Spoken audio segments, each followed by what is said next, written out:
Sponsor me, Monster.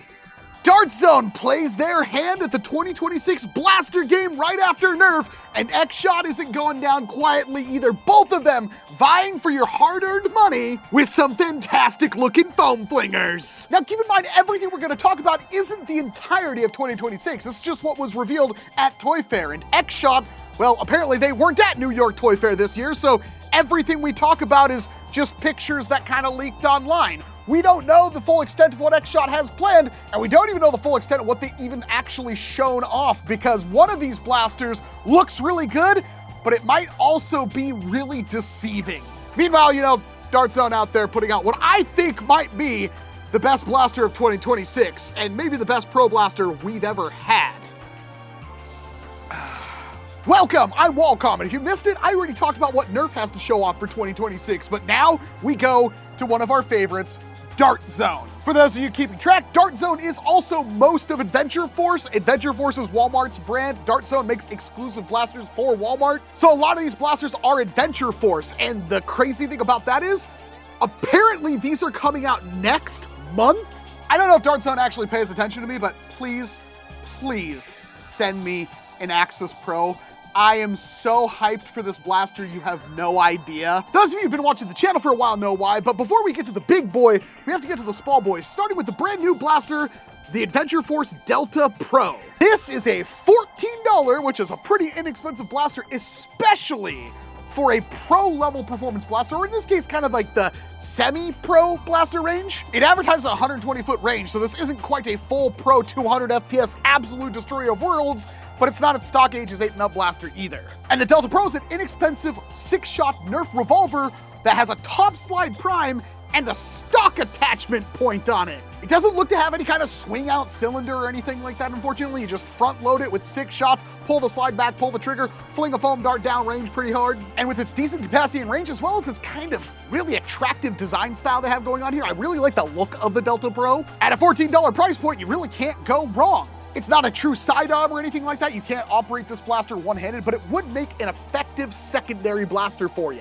Not changing any games here, but it is a welcome addition. Next up, we've got the sequel to everybody's favorite primary blaster, the Nexus Pro X2.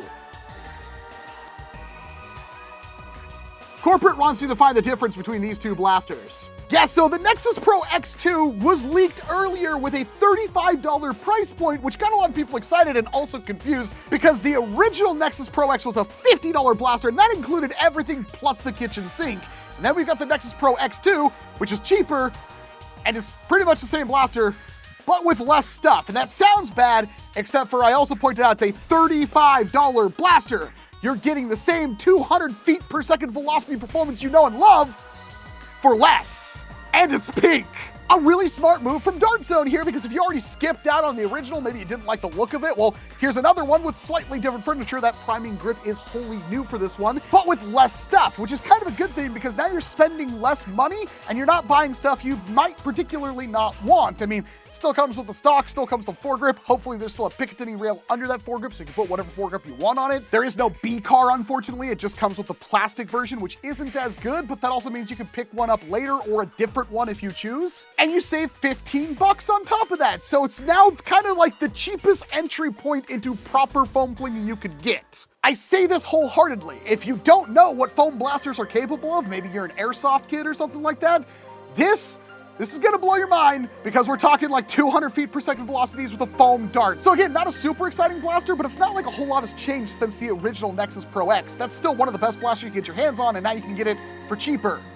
So everybody wins. But unfortunately, neither of those matter because the legacy that is the Axis Pro, the last 24 hours have been a roller coaster. I admit, when I first saw this blaster, I was completely and utterly whelmed. I honestly didn't feel that strongly about it in any way because the initial pictures we got weren't exactly showing off what this blaster really was. If you've got a shoe size IQ, this thing just looks like your typical flywheel blaster. Nothing super special, probably pretty good, but I already have a Vector, I already have a Maxim Pro. I don't really need this thing, except for the fact that it's absolutely freaking ridiculous and has features that you know I love. And I am unbelievably hyped. This might be the last flywheel blaster I will ever have because it's a NERF Ultra Select built for short darts and pro-level performance. Yes, you heard me right. Not only does the Axis Pro come with a 20-round stick mag, much like the Siren Blink, but it comes with 2 of them. But that's not so you can reload. It actively holds both magazines side by side in individual mag wells ready to go, and you swap between them by either just pushing and pulling the mags left and right to swap between, or you just twist the little foregrip thing on the front of it. So you can fire 20 darts and then just a little twist of the wrist so you get another 20 darts. I don't think you understand how powerful that is yet. Flywheelers aren't exactly known for their accuracy or anything like that, but they're still incredibly powerful blasters that are meant for close range engagements and also suppressive fire. High capacity means you can move to your... High capacity means you can... High capacity means you can move... High capacity means you can move... Higher capacity means you can move towards, man, this is hard. Higher capacity means that you can suppress targets while you're on the move, maybe going to a new point to take down an opponent or lock down an objective. And the fact that you can empty a mag and then effortlessly switch to another one without doing any kind of reload, which always opens you up for some kind of problem. And that's not even everything this blaster does, because it also has what made the Vector special in that it has the same flywheel cage with that B card that you can lock into the front of it to increase your accuracy. Quite substantial. It doesn't make it like a Springer with a B car, but it does make it better than most other flywheel blasters out there when it comes to accuracy. Because as that dart exits the flywheels, it hits the B car, which spins it and stabilizes your dart in flight. But on top of all of that, it is select fire between semi-automatic and fully automatic. And on top of that, it's got a PWM, meaning that you can actually increase or decrease the voltage going to the flywheels to adjust your velocity on the fly. All of this in a $70 package, and it comes with a rechargeable lithium-ion battery. This is the everything blaster, and if it works half as good as the Vector does, this is going to be a complete game changer. And I don't use that term lightly. I mean literal game changer. This can do a heck of a lot with all the features it has. Keep in mind, not only do you have the 40 dart capacity on the blaster from the get-go, you can actually empty a mag, swap mags so your blaster's still loaded, ready to rock, and reload that empty mag with a fresh one. You can basically just fire forever as long as you have the magazine economy to do so. The Ultra Select had a brilliant idea, and this fully capitalizes on that. NERF, you screwed up. Dart Zone, I can't wait for this thing. This may be already the best blaster of 2026. And we still have XShot to talk about. Then again, Dart Zone did have some other stuff, like here's the Retro Shot Renegade. We're finally getting the Renegade, even though it's been in other places in the world for like a year now, but it's a like hammer prime flintlock revolver rifle thing. The stock is completely pointless. It does come in this cool translucent color scheme, and it shoots full-length sticky darts, which is something we don't see all that often. They did have that bow last year that used sticky darts. Well, now not only does this blaster use those, there's also a separate pack of 100 sticky darts that you can buy if you miss sticky darts. And they're also doing another build your own blaster, this time with the like old tri-shot thing, which is pretty cool. It's another $25 kit where you pay more money and also have to build your blaster, but you get unique parts, so it is pretty cool. Don't worry, I have a video on that coming out very soon. Get subscribed. Reminding you once again, XShot hasn't really done an official announcement in any capacity yet. Maybe they'll do it 10 minutes after I upload this video, which would suck, but they do have new blasters coming, and we've seen a couple of them. Starting with their answer to the Dart Zone Venom Pro, the Thrasher. Yes, XShot is finally making their long-awaited pro flywheeler. And they're not doing a standard pro flywheeler, they're doing one of these. This is the Quick by Old Fusion's design. It was the original blaster that was developed to show off the Flycore system, which was a modular flywheel thing that you could build a whole new blaster around because all the internals were in one solid piece. And this is a really good design because it is wholly different from what we got with the Venom Pro, and the Thrasher looks to be identical to this thing with its horizontal flywheel orientation as opposed to a vertical one. And I do have some thoughts on that because horizontal flywheels aren't used very often due to the, kind of width of them. Obviously, you're pushing a foam dart between two diametrically spinning wheels at really high RPMs. So if they're vertical, well, that shot can go kind of just anywhere like that. But if they're horizontal, it's more gonna be kind of level with where you're shooting. And I felt like that was a lot more usable. That's one of the reasons why I like the Revell Fearless Fire so much. But the Thrasher is the same design. It's got the motors down here, it's got the flywheels up here, it's got that really nice height over bore, and it is also a beautiful looking blaster. XShot's design language, especially when they started with the XShot Longshot, have been absolutely immaculate. I love how this thing looks, and it sucks because the Venom Pro's kind of ugly. It's not really all that good looking.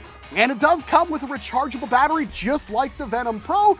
The one thing is that we don't know the price. As long as this blaster's inexpensive, and with XShot it usually is, this could be a $30 or less blaster. I'm guessing around $35 US. Otherwise, they're very similar blasters. It's just kind of weird that XShot went straight for the throat with Dart Zone going after the Venom Pro. And if for some reason the Venom Pro doesn't stay on store shelves, well, XShot's gonna reap all the rewards. Speaking of XShot Longshot, much like that beautiful one back there, don't you worry, I still have plans to auction one of those off for charity and stuff. Give me a little bit to unscrew myself and I will get around to it. We have the XShot Longshot 2.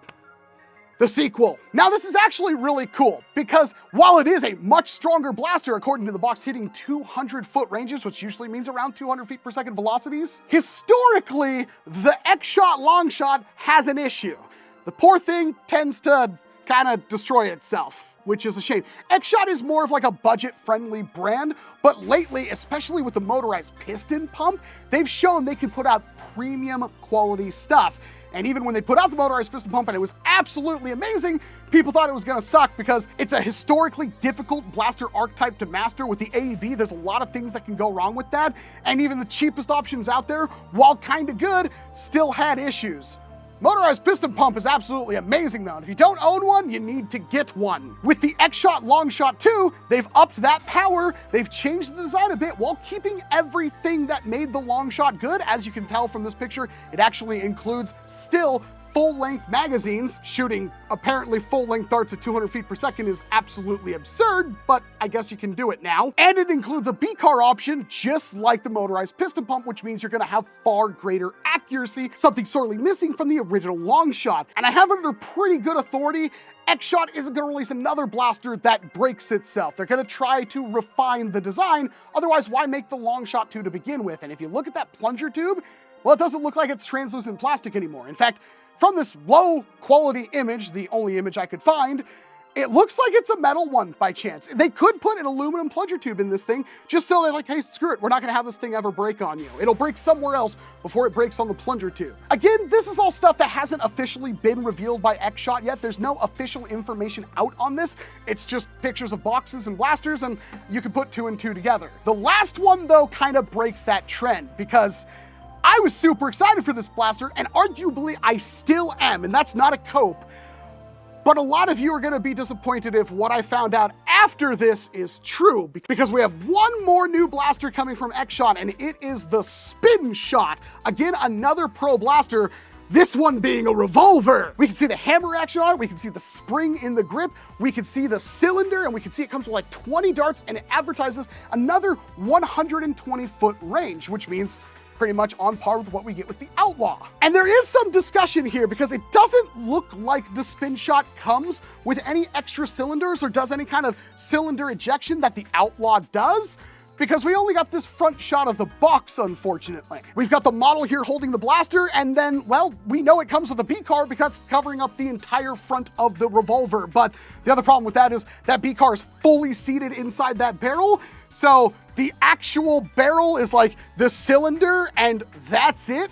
It has all of the internals in the rear. So if you look at the picture very carefully, there is a small look of a break in the shell at the top strap of the blaster, and just in front of the trigger, there looks to be another kind of break and a circular part that could be some kind of hinge, which means potentially this blaster could break open, which revolvers can do, but because of modern ammunitions, they don't do that anymore. It's super dangerous. But foam dart revolvers could do that, and everybody wants like a Schofield or a Webley. And that's potentially what we're getting, because otherwise this thing will be super lame to reload, and really there's no reason why it couldn't do that. So there's no confirmation of that, and I got a very discreet message that may ruin this blaster for a lot of you, and that's the hammer, which on the Outlaw would prime the blaster, and this is something that came up in the live stream I had, might not be the hammer for priming the blaster. You can see where the spring is in the grip. It could possibly work just like the Outlaw, But maybe that hammer is for breaking open the action and either replacing the cylinder or reloading darts into that cylinder. And it uses a bottom T-pole prime like a jolt, like one of these, like that. There's no confirmation on that, but I got it from a source that said it was a good source. So if you're expecting a one-handed hammer primed blaster you could dual wield, you might be super duper upset, and this might absolutely ruin this blaster for you. I promise you I'm not coping with this. I am totally fine with something like this that's a break action revolver.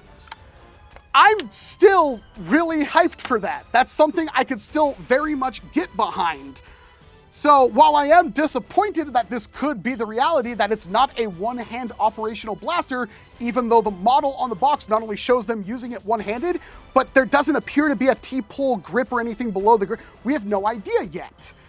So this could all be completely going either way that I'm talking about here. But even if it isn't one-handed, it still looks really cool, and I'm still really hopeful for that break action.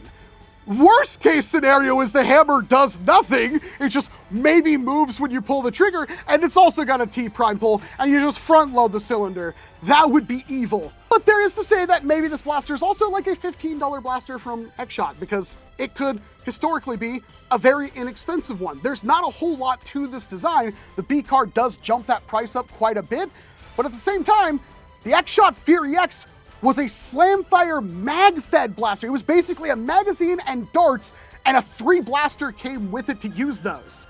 So there's a good chance this will be an inexpensive, great entry-level, fun revolver blaster that unfortunately will be like a primary because you have to use two hands to use it. I really want to know if this absolutely ruins it for you, because for me, I'm not trying to cope. I'm still kind of hyped if that's the way it goes. Really, it's the break action. That's what I want the most. But that is everything as of this weekend that we know that's coming out in 2026, with XShot and Dart Zone kind of going to war, Buzzbee completely missing in action, not that anybody cares, and NERF, they've got the Doom Cannon. And if you didn't already know, the Doom Cannon has SLAMFIRE. But that Axis Pro and that revolver, either way, I'm like, we're eating good this year. When everybody fights for our loving money and attention, we all win. And I hope this keeps going. 2026 already looks like a pretty bright year for foam flinging. So get hyped. I'm hyped. I'm always hyped though. Man, I love Bad Apple.